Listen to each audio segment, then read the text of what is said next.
This video is going to show you how to create a chart for some continuous data. And what I'm going to chart is our categories of males and females and the average times it took them to catch the ruler, or average length, sorry. Now what I'm going to do is show you these charts separately, so we're going to build them separately. So I'm going to drag over the first set of data. Remember, we always have to do that to show the spreadsheet what we want to actually chart. Then we're going to go to Insert and Chart. Now you can see here, because this is continuous data, this isn't very good. You can see as though it's treating this as separate blocks of data when they're not really. So I'm going to go into chart types here, and I'm going to go with this stepped area chart, which then shows the continuous nature of the data.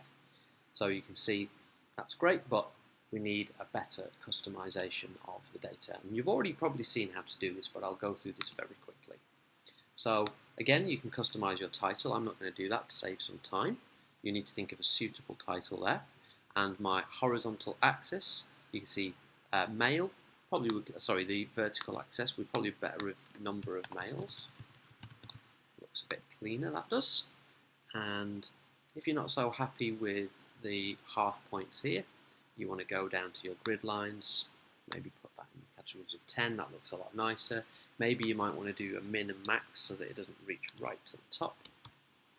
Okay, that looks a bit nicer. And then we're going to do the same with the horizontal. And I'm actually quite happy with the range there. So that's quite good. I'm not going to do anything else with this, so let's just quickly insert that chart. And you can play around with all of that customization to make your chart better. And if you want to put it as a new sheet, click here and move to own sheet. Right, let's go back now to the data.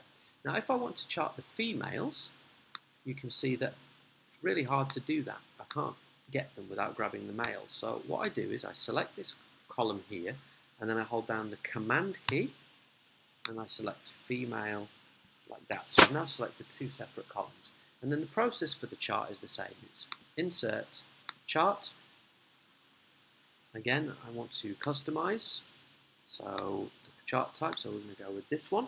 And then I can customize just like before. I'm not going to do that now because you've already seen how to do this. But I'm just going to insert that chart. And then maybe if I wanted to, I could have done a comparison where I overlaid both of them by selecting all of that data. But that's up to you and what your math teacher is looking for. And that's how we do charts of continuous sets of data.